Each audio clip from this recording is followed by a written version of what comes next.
naman ito, pakiligaw naman sa tenga ko. Narinig na naman akong sumupunta ng tarik ito. Sa may kanto, gusto nyo yata magkaroon ng diskusyon dito.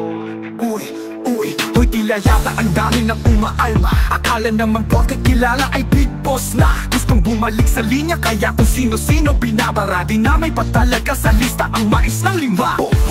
Hinay-hinay ka sa iyong binubuga. Baka nakalimutan mo nang bumalik sa simula. Pero ka muna, nakakapingi ang iyong tira. Kaunting linis naman sa pinipitik ng iyong tila. Kung nagmamagaling ka, dahil sa pangalan mo tunog mahiga. Puwes iba na ang era ngayon ng musika. Hindi nagagana ang gayuma mo, wala nang isa. Baka isa ka pa sa mabubura at matabay ka pa sa mga nakapila. Abracadabra, purahin na! Bato sa langit, tamaan sana kayo sa alip. Nang mawala na ang nakakarindi niyong inggit. Magkaisa dapat di iyong nagbubuga kayo ng negatibong hirit. Dahil baka sa iyong panlalait wala na sa iyong kakapit. Mahirap sa inyo, mahilig kayong manghilak. Pababa sinisiraan nyo at tinitira ang mga nasa una. Lamang mapansin muli at makita sa madla. Sa halip na tulungan ang isa't isa para iangat pa ang musika sa ating bansa. Namumuksa kayo ng iba na bababadeyo ang matinong bida. Sa istoryang punit-punit ang pahina. Bato sa langit, tamaan sana kayo sa alit. Nang mawala na ang nakakarindi nyong inggit. Magkaisa dapat di iyong nagbubuga kayo ng negatibong hirit. Dahil baka sa iyong panlalait wala na sa iyong kakapit.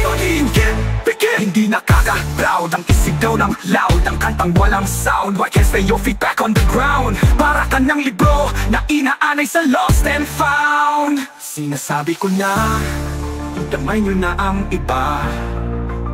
Huwag nyo lang isama ang sino man sa mahalaming lima. O gumamit ng kahit na sino pa para lang painggahin ang inyong kantahin. Hindi nakakataba ng utak ang mga utak nyong talangka. Bato sa langit, tamaan sana kayo sa alit. Nang mawala na ang nakakarindi nyong inggit. Magkaisa dapat di iyong nagbubuga kayo ng negatibong hirit. Dahil baka sa iyong panglalait wala na sa iyong kakapit. Nakakalungkot ang tulad yung panis para lang makahakot ng pansin. Kumukuda ng something like this. Hindi lang basta-basta ang iyong pinapangga. You wish pinatunayan mo na lang isa ka din sa mga bulok na basura na kailangan nang mawalis ng mahiwaga naming walis.